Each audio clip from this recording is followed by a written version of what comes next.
Por que Kishimoto odiou escrever o Shikamaru? Pô, bora ver o que vai acontecendo. Shikamaru foi sem dúvidas o personagem mais difícil que o Kishimoto já criou pra escrever. Não porque ele não gostasse do personagem em si, ou porque ele achasse o personagem irritante, muito menos por causa do desenvolvimento que o Shikamaru teve na obra. O verdadeiro motivo é bem mais técnico do que isso, e gira em torno da mecânica das lutas envolvendo o Shikamaru. Ele é um dos personagens mais inteligentes da obra de Naruto, e as suas batalhas são todas focadas em estratégia e raciocínio lógico. Esse sempre foi o charme dele, vencer não pela força, mas sim pela sua inteligência. Só que isso acabou trazendo um problema pro autor da obra, porque toda vez que ele escrevia uma luta genial pro Shikamaru, a próxima Esse olho da Kurenai aqui, mano, é muito foda. E tem um vídeo aqui no canal onde eu falo sobre a possibilidade da Kurenai ser uma descendente distante do clã Hyuga. E é por isso que ela conseguiu as habilidades. Tinha uma teoria disso há muito tempo atrás na internet e eu fiz muito sobre isso. Assiste que tu vai gostar. Na verdade, eu não fiz a teoria, eu expliquei ela, como é que funciona e se é ou não, se ela tem alguma coisa a ver ou não com o clã Hyuga ou com o Sharingan. necessariamente precisaria ser muito mais criativa do que a anterior, e esse processo é muito exaustivo. O Kishimoto não podia simplesmente Rede 200, criar estratégias mirabolantes do nada, ele precisava pensar cuidadosamente tanto nos poderes do oponente quanto no cenário da luta, para que assim ele pudesse garantir que as batalhas fizessem sentido com as habilidades extremamente limitadas do personagem. Inclusive, o plano inicial do Kishimoto era que o Shikamaru vencesse o torneio final dos exames Chunin, mas o seu editor pediu para que ele cortasse essa parte e iniciasse logo a invasão do Orochimaru em Konoha, algo que, vamos ser sinceros, funcionou muito bem pro ritmo da história. Mas mesmo assim, é óbvio que teria sido muito interessante ver o Shikamaru vencendo O pé do velho, mano. Caralho, pezão bolado. Olha esses detalhes desse desenho, mano. Naruto era muito bem desenhado. Tem que bater palma pro Kishimoto. Olha essa mão aqui. Olha, mano. Foda. 3 lutas do torneio, o que exigiria que cada combate fosse um mais inteligente do que o outro. Acho que todos concordamos que se o Kishimoto fizesse isso, ele se colocaria em uma armadilha criativa naquele momento. Cada luta importante do Shikamaru tem uma sacada central e é fascinante analisar como o Kishimoto precisou planejar com muito cuidado os ambientes e os poderes envolvidos, para que tudo fizesse sentido estrategicamente favorecendo o Shikamaru. A primeira vez que a gente vê o personagem lutando de verdade é na Floresta da Morte, mas não é uma batalha 1 contra 1. Ele está ao lado do seu time contra o trio do som. Nessa altura, ele nem era o líder da sua equipe ainda, era a Ino que tomava as rédeas. E isso já mostrava uma parte importante do que o personagem seria. Ele odeia ter responsabilidades. Só depois, com a missão fracassada de resgatar o Sasuke, que o Shikamaru realmente começa a amadurecer um pouco esse pensamento. Porém, é só nas preliminares dos exames Chunin que vemos o seu primeiro confronto individual. É uma luta contra a Kim, e apesar de ser uma luta simples, já dá uma pequena amostra da sua capacidade tática. Shikamaru entende rapidamente a estratégia dela, que era basicamente lançar agulhas com e sem sinos para confundir os sentidos do seu oponente, mas o Shikamaru utilizou um truque com sombras e fios para prendê-la.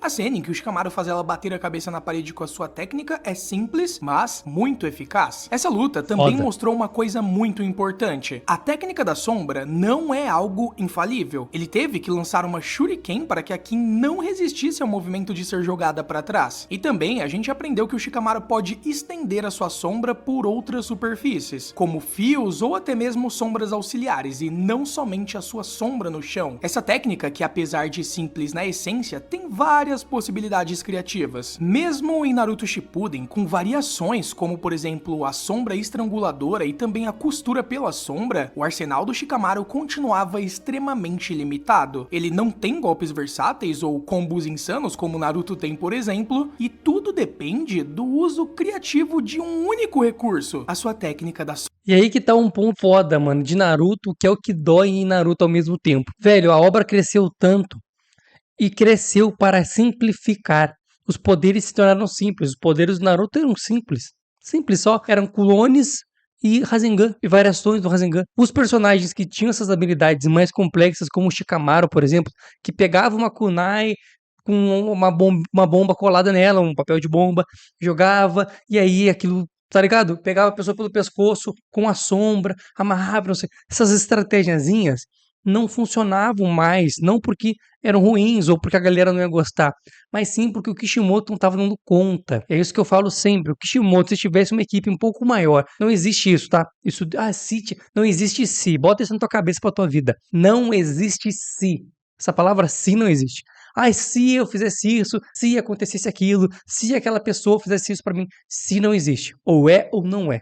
A questão é que se a gente fosse pensar e o Kishimoto tivesse assim, uma equipe maior ou mais tempo, ia ser incrível o Naruto, porque ele poderia continuar deixando os poderes dessa forma, da forma clássica de ser. Porra, jogando uma kunaizinha, estratégia, aquela coisa, mais tempo pra pensar no personagem, coisa que ele não teve a partir do Shippuden, né, do time skip. Aquilo se tornou, tipo, Kamehameha e bola pra cima, pô, já era. E meio que estragou a Sombras obra. que exige muito mais trabalho, tanto do personagem quanto do próprio autor da obra. É por isso que quando a gente chega na luta do Shikamaru contra a Temari, a gente consegue ver um pouco do ápice do que o Kishimoto conseguiu fazer com tão pouco. Essa batalha é um exemplo de como construir uma luta brilhante com um único jutsu. Como o estilo vento da Temari não interage diretamente com a sombra, o Kishimoto precisou utilizar o ambiente ao seu redor como um fator principal de estratégia. A luta vira literalmente um jogo de xadrez, onde o tabuleiro é o campo de batalha. Primeiro, Shikamaru recua para a parte sombreada da arena, aproveitando não só a proteção contra os ataques à distância da Temari, como também o aumento do alcance da sua sombra. A Temari até chega a marcar o limite do alcance da técnica dele no chão, mas ela acaba se surpreendendo quando Shikamaru estende mais ainda o seu alcance, graças à sombra do muro que estava atrás dele, potencializada pelo sol que estava se pondo. E se isso não fosse suficiente, ele lança um colete pra cima dela, criando uma nova sombra suspensa que serve de ponte para estender ainda mais a sua técnica. Esse truque do colete é uma das coisas mais criativas da obra. Parece absurdo, mas faz total sentido dentro da lógica desse universo. Só que nem isso era o plano final. Tudo era uma grande distração para guiar a Temari até um ponto específico do campo de batalha. Aquele buraco feito pelo Naruto na luta contra o Neji é usado como condutor da sombra, permitindo que o Shikamaru assim consiga capturar a Temari por trás. Então, mesmo tendo somente um jutsu, o Shikamaru faz a luta parecer um espetáculo de estratégia pura. O uso do sol, do ambiente, dos objetos do cenário e até mesmo do resto das outras lutas, tudo é milimetricamente pensado para favorecer o personagem em questão. E é nesse momento que ele se consagra como um verdadeiro gênio tático na obra de Naruto. O fato do Shikamaru ter apenas um jutsu principal torna essas lutas ainda mais interessantes, justamente porque ele precisa compensar a falta de variedade com estratégias geniais. A próxima luta importante dele acontece contra um esquadrão de ninjas do som, e mesmo estando com pouco chakra, o Shikamaru ainda consegue bolar um truque muito engenhoso. Ele utiliza galhos para simular pegadas de cães e enganar os seus inimigos, fazendo-os pensar que estavam sendo seguidos pelo Akamaru, por exemplo, quando na verdade era uma armadilha, e assim que eles caem no truque, o Shikamaru ativa sua técnica e captura todos os inimigos. Apesar de não ter muito mais o que ele pudesse fazer ali, porque ele estava literalmente esgotado, a Suma acaba chegando para salvá-los. Essa luta é curta, mas eficaz, e mostra uma limitação do arsenal dele. O seu arsenal é pequeno, e eu acho que essa limitação já tá bem presente desde o início da obra. O seu arsenal é pequeno, tem que saber trabalhar, pô. Quando o teu arsenal for pequeno, não te preocupa, lembra do Shikamaru. O arsenal dele também é pequeno. Aí a questão é saber trabalhar, tá ligado? Tem que saber usar as outras partes, tá ligado? Do teu arsenal. Aulas Se o Kishimoto aqui. tivesse que bolar um ambiente super elaborado toda vez que o personagem fosse lutar, isso logo o deixaria muito cansado. Por isso, ele introduziu uma variação ofensiva da técnica, o jutsu de estrangulamento pela sombra, um jutsu que a gente vê pela primeira vez quando o Shikaku utiliza ela durante a invasão em Konoha. Esse jutsu se torna essencial na luta do Shikamaru contra a Tayuya, que é uma das lutas mais inteligentes do personagem, por sinal, porque a Tayuya é uma oponente complexa. Ela invoca demônios gigantes que sugam chakra, usa genjutsu sonoros e luta a longa distância. Não é surpresa que o Kishimoto tenha criado esse personagem especificamente para que o Shikamaru pudesse brilhar taticamente. A primeira coisa que ele faz é deduzir que a Tayuya comanda os demônios utilizando movimentos dos seus dedos enquanto toca a flauta. Ele memoriza os padrões dos dedos dela, algo que exige uma atenção absurda em meio a uma luta como essa, e começa a prever os ataques de cada uma das invocações. A estratégia dele, porém, vai além além disso, ele começa a jogar kunais e bombas de luz em direção a ela, aparentemente de forma aleatória, fazendo com que os demônios reajam e se movam de acordo com os padrões que ele queira. Uma dessas kunais tinha uma bomba de luz que, ao explodir atrás dos demônios, projeta suas sombras diretamente na direção do Shikamaru. E qual foi o resultado disso? Bom, ele conectou sua sombra a deles sem precisar esticá-la, capturando os três de uma vez só. Mas é claro, a Tayuya simplesmente desfaz as invocações e o Shikamaru já previa isso, e a ameaça serviu apenas como distração. Enquanto ela desfazia os demônios, ele já estava posicionando sua sombra atrás das árvores ao redor dela para pegar ela desprevenida. A técnica funciona e ele começa a estrangulá-la com a sombra. Mas Tayuya ativa o segundo estágio do selo amaldiçoado e lança um genjutsu sonoro que distorce a realidade e faz o Shikamaru ver o seu braço derretendo. Essa cena aqui é maravilhosa. No anime, não é uma bosta, se for ver, em comparação ao mangá. Que cena maravilhosa. Isso aqui, mano, olha isso aqui, o dedinho dele ali, mano. Não tinha como passar no anime na época, a censura ia pegar, né? Tem um dos momentos mais brilhantes dele. Ele quebra o próprio dedo usando a sua sombra pra se libertar do genjutsu. Isso permite que ele use sua técnica de sombra a curta distância, onde ela é muito mais poderosa. Tayuya, por pouco, não é derrotada. E no fim da luta, ele ainda é superado por ela, mas é salvo pela Temari, que chega com um ataque destruidor. O simbolismo é bem forte. Mesmo que o Shikamaru não tenha vencido a luta, ele mostra o quanto ele precisa crescer, treinar mais e se tornar um líder muito melhor. Essa derrota foi necessária para sua evolução. E o mais legal é que tudo nessa luta foi construído para destacar esse raciocínio do Shikamaru, desde a manipulação das sombras dos demônios até mesmo o uso do ambiente e a quebra do genjutsu com uma dor real. Foi um espetáculo e ainda assim o Kishimoto tinha mais um trunfo guardado para esse personagem, que era nada mais nada menos que a luta contra o Hidan. Essa sim é o ápice do Shikamaru como estrategista. Em Naruto Shippuden, ele tem basicamente duas grandes lutas, ambas contra o Hidan. E é claro que as habilidades... Vocês entendem que o Shikamaru é tão foda, é tão considerado dentro da comunidade de Naruto, os fãs adoram ele, e ele nem tem muito poder, tá entendendo? É isso que o vídeo tá passando pra gente. Shikamaru, ele é respeitado pra caralho. Não só dentro da obra, da história da obra. O Kishimoto provavelmente gosta muito do Shikamaru, porque ele tá sempre na bocada. A questão é que fora, a gente respeita muito ele. O Kishimoto conseguiu criar um cara que a gente respeita. Por exemplo, pode largar o Shikamaru pra sair na mão com a galera. Ele não é bom. Claro, ele vai criar estratégia, enfim. Mas ele não tem poder. Poder maciço mesmo. Tipo, ele tá abaixo do Kakashi. E lembrando que o Kakashi não é um cara poderoso, é um cara habilidoso. O Shikamaru ele tem menos poder que o Kakashi ainda, só que em nível de inteligência de combate ele tá acima de todo mundo, estratégia. Então, porra, mano, é foda, mano, é foda. E quando eu falo que o Kakashi não tem poder, eu não tô comparando ele com o nível alto da obra. O Kakashi, ele tá lá no... Outro cara que é foda também, tá?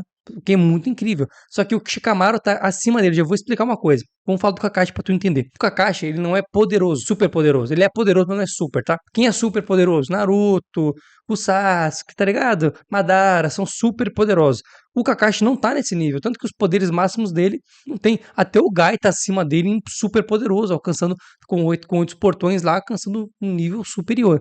A questão é que o Kakashi ele é habilidoso e com a habilidade dele ele chega perto desses caras. Então ele sabe usar muito bem os jutsus dele, ele usa tipo com chakra, ele faz muita coisa com pouco chakra, então ele é muito habilidoso. Só que o problema do Kakashi é que ele tem mais uma vantagem, o design dele.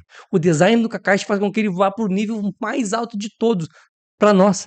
No respeito, a gente respeita e ama tanto ele, porque além dele ter jutsus fodas, além de ele ser habilidoso pra caralho, a gente perceber que mesmo ele não tendo muito poder, ele chega a alcançar o nível dos caras quase, só na habilidade, só que ele tem um design foda, então a gente bota ele no nível de respeito lá em cima. Que eu sempre falo, o design é mais importante que a história. Um personagem sem história nenhuma, mas com design foda, ele fica mais famoso do que um personagem que tem muita história e um design ruim. Isso é um fato. A questão é que o Shikamaru não tem um design foda. O Shikamaru, ele é foda. O jeito dele de ser, as estratégias que ele cria, o poder dele é ridículo. O poder do Shikamaru é ruim. O tipo de poder, né? É sombra, porra. Não é tão bom. É legal, mas porque tá no Shikamaru. Mas não é tão bom. O design dele não é bom. Não é um design foda que tu fala assim, caralho, que cara foda. Não, não é. Só tu parar pra pensar. E o que faz o Shikamaru tá lá no nível dos mais respeitados pra gente? É puro roteiro dele, é por história dele, por quem ele é. É muito foda. Por isso que o Shikamaru é incrível.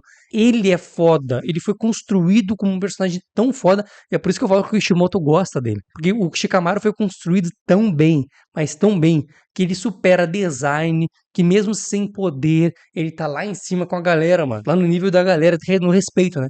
Não, no poder. As do Hidan foram pensadas para interagir perfeitamente com as dele. Na primeira luta, o time do Asuma enfrenta Hidan e Kakuzo. Asuma lidera, enquanto Shikamaru dá suporte analisando os movimentos do oponente. Hidan tem um ritual muito complexo. Ele precisa coletar sangue da vítima, beber esse sangue, desenhar um círculo no chão com um triângulo e se posicionar dentro dele. Uma vez no círculo, qualquer dano que ele sofre é transferido para a vítima dona daquele sangue. Shikamaru observa e entende quase todo o funcionamento da técnica, já nesse primeiro encontro dos dois. Ele até testa sua teoria quando o Asuma é atingido dentro do círculo e após é retirado pelo Shikamaru. A dedução é precisa, mas infelizmente não é o suficiente. O Asuma morre e a perda pesa profundamente no personagem. Só que essa tragédia serviu de motivação e não de frustração. Quando a gente parte para a revanche dos dois personagens, o Shikamaru prepara o campo de batalha com muita antecedência. Uma floresta cheia de armadilhas é construída, e é aí que começa o maior plano de vingança e inteligência já visto na obra de Naruto. Ao levar Hidan para a floresta, o Shikamaru revela que havia preparado o terreno com antecedência. O local estava cercado de bombas de papel. Hidan, com a sua arrogância habitual de sempre, nem percebe que entrou num campo totalmente controlado pelo seu inimigo. Ele não é o oponente mais brilhante da Akatsuki, o que facilita para o Shikamaru aplicar sua estratégia. Quando a técnica das sombras dele aparentemente se desfaz, o Hidan vê a oportunidade e corre para atacar. Ele atinge o rosto do Shikamaru, recolhe o seu sangue, acreditando que o jogo já estava ganho. Realiza o seu ritual e crava a lança em seu próprio coração, achando que dessa forma ele estaria literalmente tirando o Shikamaru da jogada. Mas era um blefe. O sangue era do Kakuzo, extraído discretamente pelo Kakashi durante a luta anterior. Foi uma jogada silenciosa, mas crucial, feita por precaução. O resultado Um pouco roteirizado, a gente sabe, né? Pô, ele acertou o cara aqui.